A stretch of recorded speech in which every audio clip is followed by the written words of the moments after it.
Good morning વિદ્યાર્થી મિત્રો.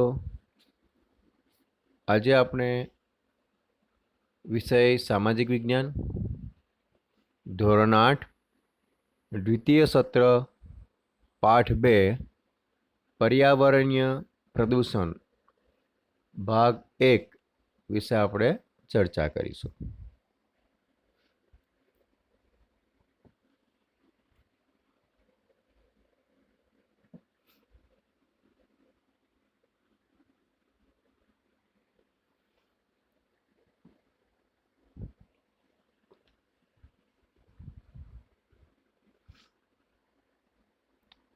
મિત્રો, અહીંયા પહેલી સ્લાઇડમાં આપણે પિક્ચર છે. એ પિક્ચરમાં આપણે જોઈ શકીએ છીએ કે પ્રદૂષણની સજીવ સૃષ્ટિ પર થતી અસરો. ઝાડ કપાઈ ગયા છે અને ઝાડની પાછળ બધી ફેક્ટરીઓ, કારખાના છે અને ધુમાડા દેખાઈ રહ્યા છે. પક્ષીઓનો જે માળો છે એ રસ્તા પર છે અને બે પક્ષી વાત કરી રહ્યા છે, હવે આપણે ક્યાં જઈશું.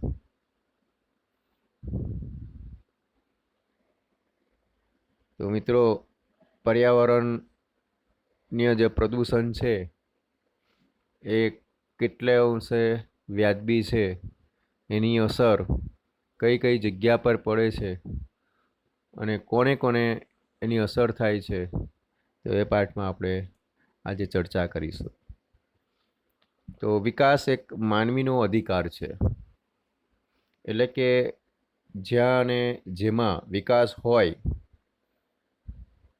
કે દેખાય તેને વિકસાવવાનો પૂરો અધિકાર છે. ઔદ્યોગિક ક્રાંતિ પછી વિજ્ઞાનની શોધો થવાથી યંત્ર વિજ્ઞાને વિકાસની મોટી તકો ખોલી આપી છે. તો મિત્રો, અહીંયા આપણે જોઈએ કે વિકાસ એક માનવીનો અધિકાર છે અને જ્યાં અને જેમાં વિકાસ દેખાતો હોય એ વિકાસને વિકસાવવા માટે માનવીનો પૂરેપૂરો અધિકાર રહેલો હોય છે. ઔદ્યોગિક ક્રાંતિ પછી વિજ્ઞાનની જે શોધખોળો થઈ અને યંત્ર વિજ્ઞાને વિકાસની જે મોટી તકો ખોલી આપી છે, એના કારણે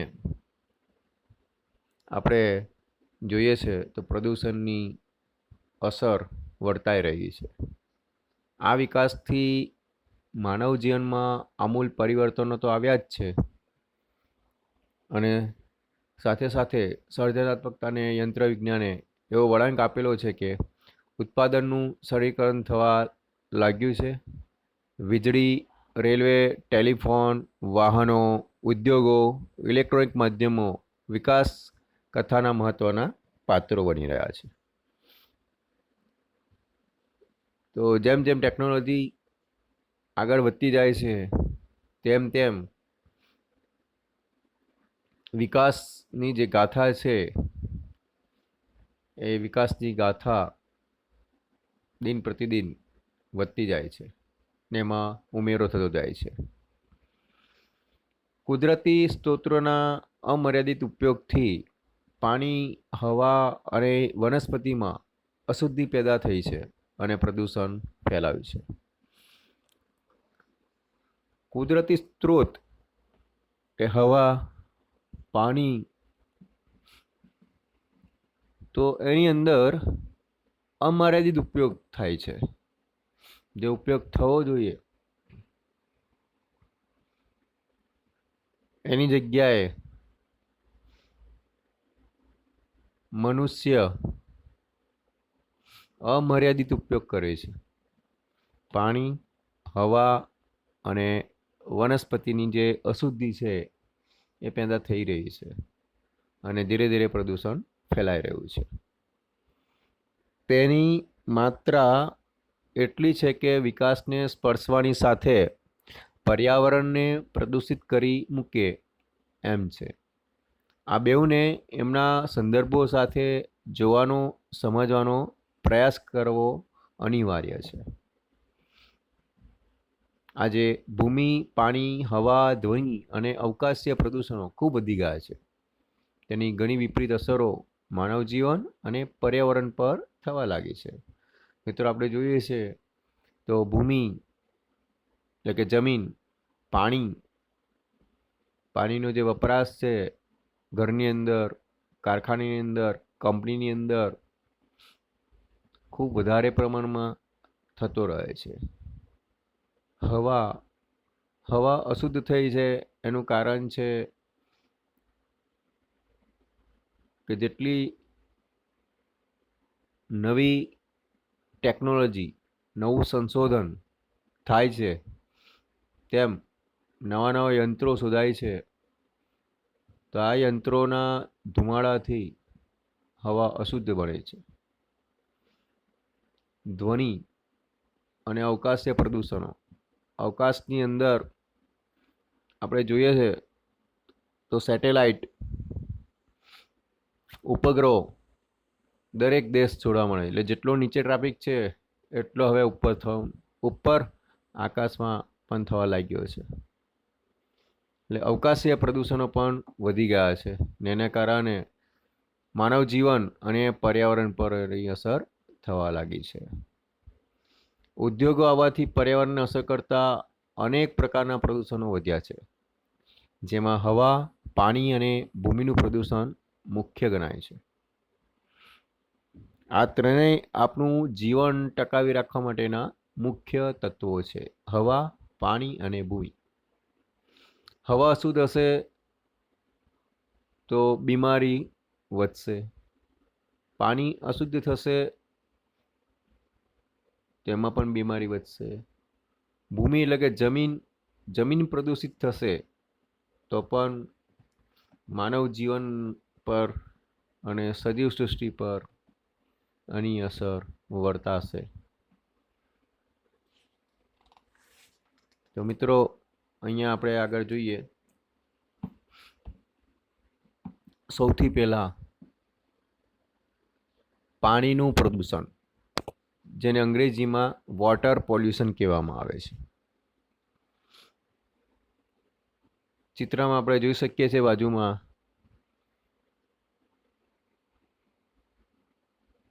કે ઉદ્યોગોને પાણી જોઈએ, ખેતી માટે પણ પાણી જોઈએ, જળ જનાવર હોય એ લોકોને પણ પાણી જોઈએ. તો આ જે પાણી છે એ જો પાણીનું પ્રદૂષણ થાય તો એની અસર એની સજીવ સૃષ્ટિ પર પડતી હોય છે.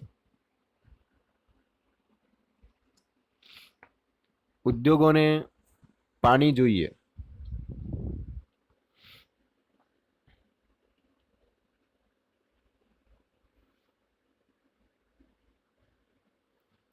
પ્રક્રિયામાં માલ બનાવવા અને અન્ય હેતુઓ માટે આ પાણી અસ્વચ્છ થઈ જાય છે, એટલે તેને નકામું ગણી નદી, નાળા કે ખુલ્લી જમીન પર છોડી મૂકવામાં આવે છે.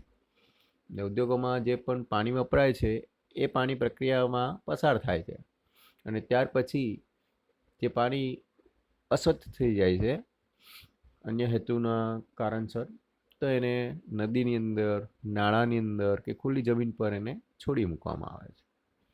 તો નદી નાળામાં છોડી મૂકવામાં આવે તો નદી નાળાનું જે સ્વચ્છ પાણી હોય એ દૂષિત થઈ જાય, અને જો જમીન પર છોડી મૂકવામાં આવે તો જમીન દૂષિત થઈ જાય. તો મિત્રો, ઉદ્યોગોનું જે કેમિકલ ગંદુ પાણી છે એ નદીના પાણીને પ્રદૂષિત કરે છે. ઉદ્યોગોને કારણે છોડાયેલું આવું પાણી નદીના જળ પ્રવાહને પણ પ્રદૂષિત કરી નાખે છે. વળી જમીન પર ખુલ્લામાં છોડી દેવાલું પાણી જમીનમાં ઉતરે છે અને આ પાણી ભૂમિગત જળને પણ પ્રદૂષિત કરે છે. મિત્રો, આપણે આગળ સેશન 1માં આપણે જોઈ ગયા કે જે ભૂમિ છે,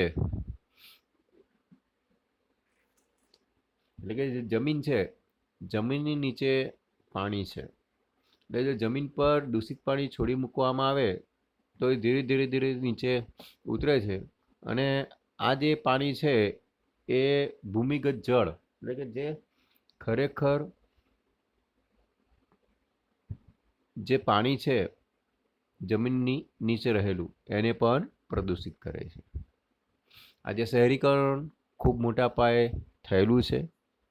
શહેરની ગટરના પાણી પણ નદી અને તળાવમાં છોડી દેવામાં આવે છે, જે પાણીના પ્રદૂષણની મોટી સમસ્યા ઊભી કરે છે. જેટલા પણ મોટા શહેરો હોય, ગામડાઓ હોય, તો બધાનું જ પાણી જે છે, ગટરના પાણી, એ નદી તળાવની અંદર છોડી દેવામાં આવે છે. આના કારણે પણ પાણીનું જે પ્રદૂષણ છે એ મોટી સમસ્યા ઊભી કરે છે. આજે ઔદ્યોગિકરણથી વરસાદના પાણી પણ પ્રદૂષિત બન્યા છે. વરસાદનું પાણી જે છે એ કેમિકલયુક્ત, કારણ કે ઉદ્યોગોનો જે ધુમાડો છે એ ગંધ વરસતા પાણી સાથે ભળે છે અને પાણીને પણ પ્રદૂષિત કરે છે. આ જ જે પાણી છે એ બાષ્પ બનીને પાછું અવકાશમાં જાય છે, અને અવકાશમાં પછી એના વાદળ બનીને પછી એના વરસાદ પડે છે પાછું. તો એ જે પાણી છે એ કેમિકલયુક્ત પાણી બની જાય છે, અને વરસાદનું જે પાણી છે એ પ્રદૂષિત જ હોય છે.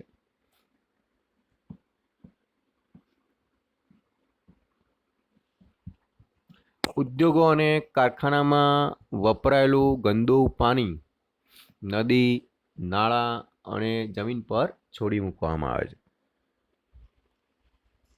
આગળ વાત કરીએ એ પ્રમાણે આપણે ઉદ્યોગોના અને કારખાનામાં વપરાયેલું જે ગંદુ પાણી હોય એ જો નદી નાળાની અંદર છોડી દેવામાં આવે અથવા જમીન પર છોડી મૂકવામાં આવે તો જળચર પ્રાણીઓનો નાશ પામે છે.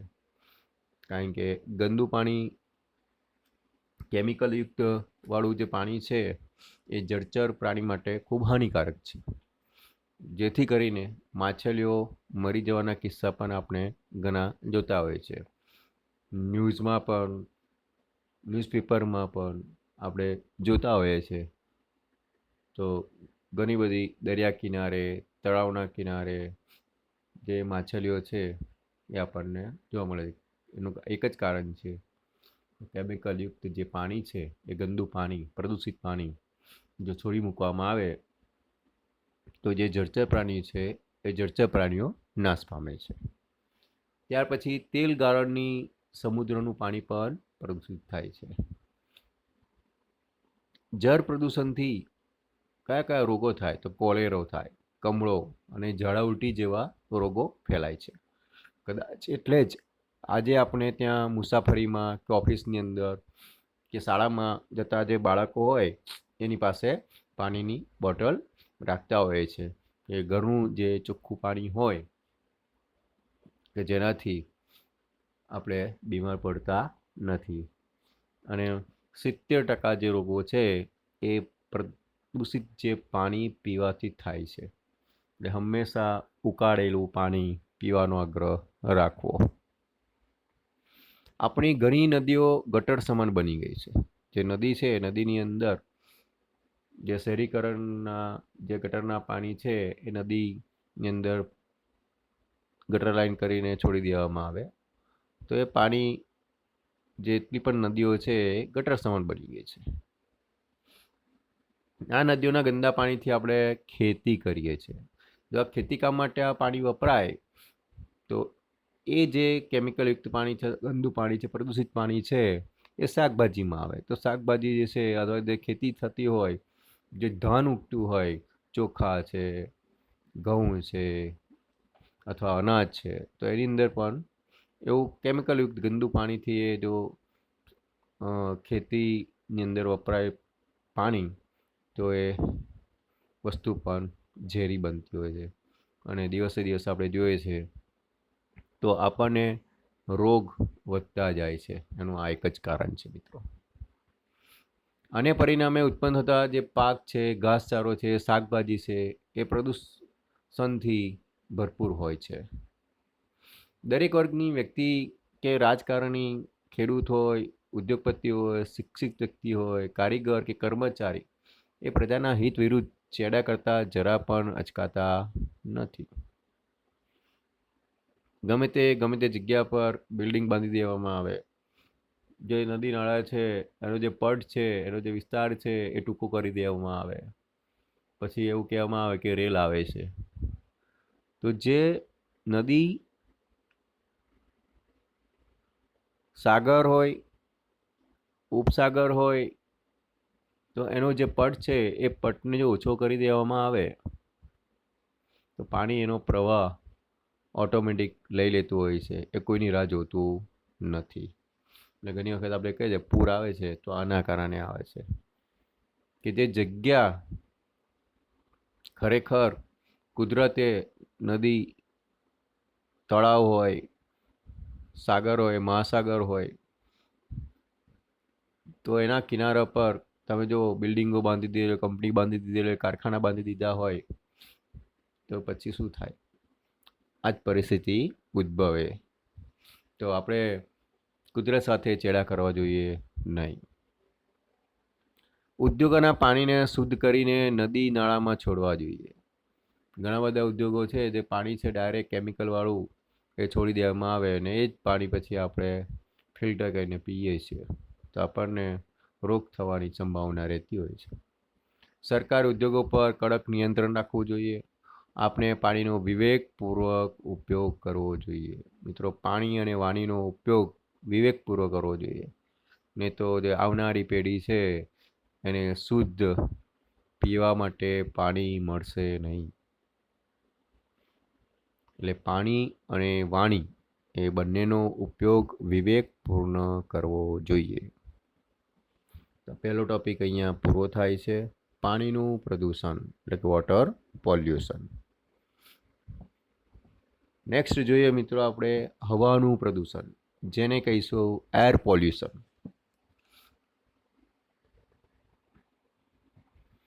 આજે પાણીની જેમ જ હવાના પ્રદૂષણે પણ જગતમાં મોટી સમસ્યા ઊભી કરેલી છે. દરેક શહેરો અને કેટલાક ગ્રામ્ય વિસ્તારોમાં ચોક્કસ પ્રકારના ઉદ્યોગો વિકાસ પામેલા છે. જેમ જેમ આપણે જોઈએ છે મિત્રો, જે મોટા શહેરો છે, મોટા શહેરોમાં તો કૂદકે ને ભૂસકે જે વસ્તી છે એ વસ્તી વધતી જાય છે. એટલે જે ઉદ્યોગો છે એ ઉદ્યોગો હવે ધીરે ધીરે ગ્રામ્ય વિસ્તાર તરફ જવા લાગ્યા છે. એટલે ગ્રામ્ય વિસ્તાર પણ હવે પ્રદૂષિત થવા લાગ્યો છે ઉદ્યોગોના કારણે.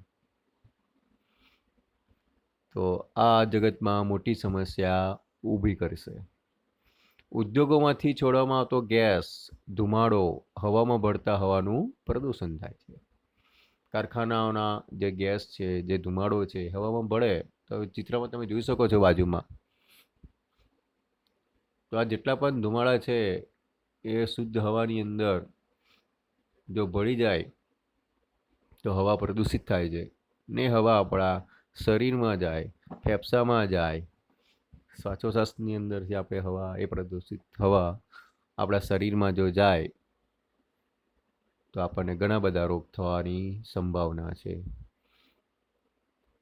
પેટ્રોલ અને ડીઝલથી ચાલતા વાહનો હવામાં ધુમાડો અને વાયુઓ જેવા કે નાઇટ્રસ ઓક્સાઇડ, કાર્બન મોનોક્સાઇડ, બેન્ઝોપાયરીન અને કાર્બન ડાયોક્સાઇડ ભેળવે છે, જેથી હવામાં આવા જે વાયુઓ છે એનું પ્રમાણ ખૂબ વધી ગયેલું છે, જેને કારણે રોજબરોજ નવી નવી બીમારી આપણે જોતા હોઈએ છીએ. આજે જંગલો પણ મોટા પ્રમાણમાં કપાતી હવાનું પ્રદૂષણ વધી રહ્યું છે. જો જંગલો ન કપાય ને આપણે વૃક્ષોની માવજત કરીએ તો હવાનું જે પ્રદૂષણ છે એ ઘટે, પરંતુ હવે ઘટવાની જગ્યાએ વધી રહ્યું છે. આગળના સેશનની અંદર આપણે વાત કરી હતી ગ્લોબલ વોર્મિંગ. તો ગ્લોબલ વોર્મિંગ આપણે એના વિશે ચર્ચા કરી ગયા છે કે જો ઝાડ કપાય, વૃક્ષો કપાય, વનસ્પતિ ઓછી થઈ જાય, જંગલો ઓછા થઈ જાય તો એની અસર મનુષ્યના જીવન પર, સજીવ સૃષ્ટિ પર થશે. હવાના પ્રદૂષણ પર એની અસર થાય.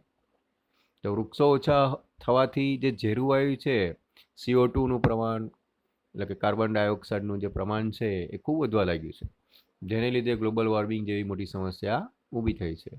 ને આ જે પ્રમાણ જે છે કાર્બન ડાયોક્સાઇડનું પ્રમાણ, એ જો વધે, કાર્બન મોનોક્સાઇડ છે, બેન્ઝોપાયરીન છે, કાર્બન ડાયોક્સાઇડ છે, નાઇટ્રસ ઓક્સાઇડ છે, આવા જે ઝેરી વાયુઓ છે એ ઝેરી વાયુઓ શુદ્ધ હવામાં ભળે, એના કારણે આપણને ઘણી બધી બીમારી થાય. તે બીમારી ફેફસાની બીમારી, ત્યાર પછી દમ થાય, હફણ, એવા જેવા રોગો આપણને થાય છે.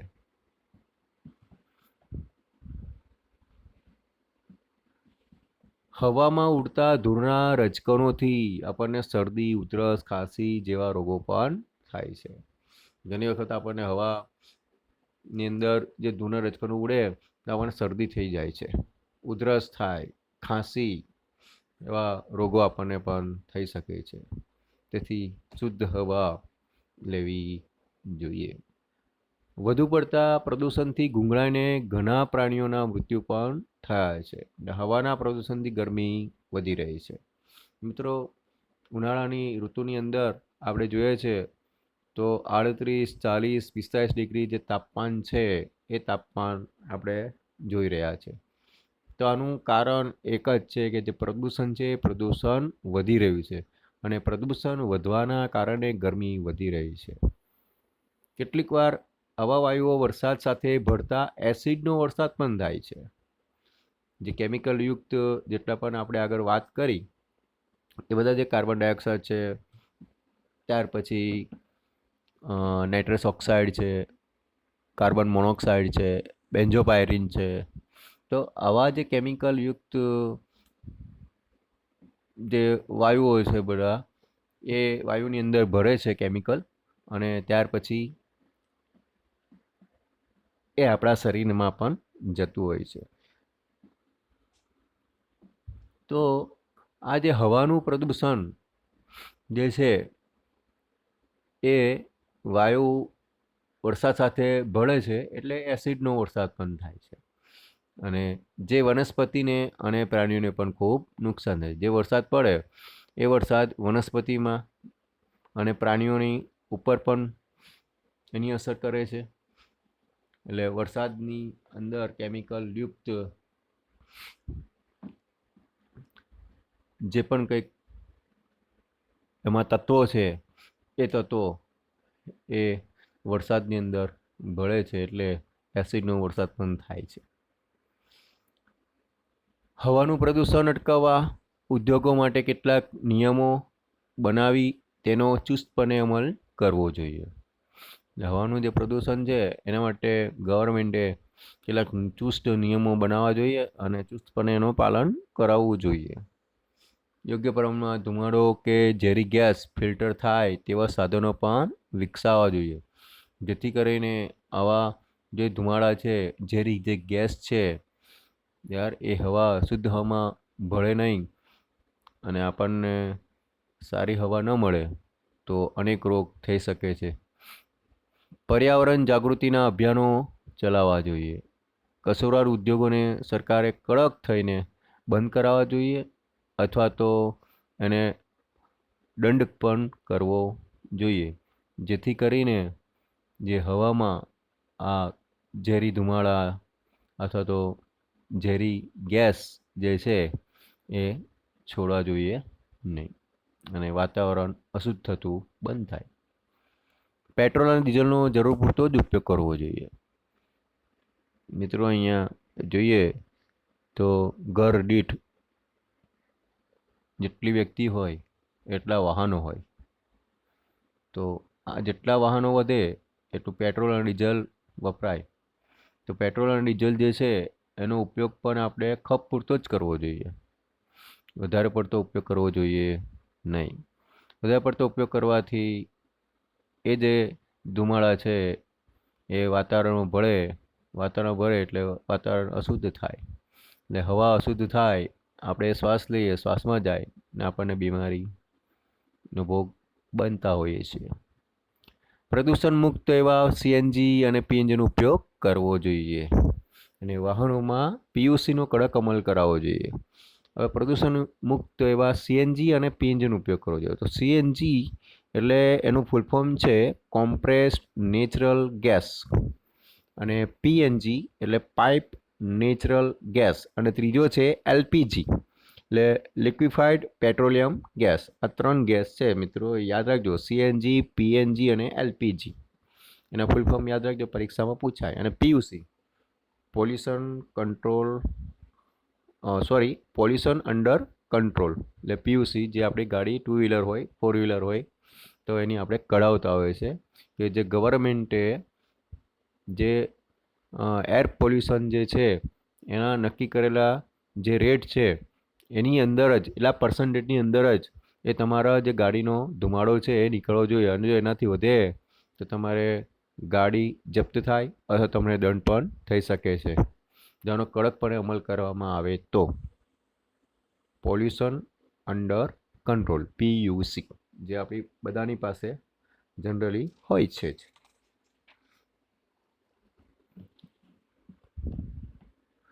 તો મિત્રો, અહીંયા આજનું આ સેશન પૂરું થાય છે. ફરી મળીશું બીજા નવા ટોપિક સાથે. Thank you.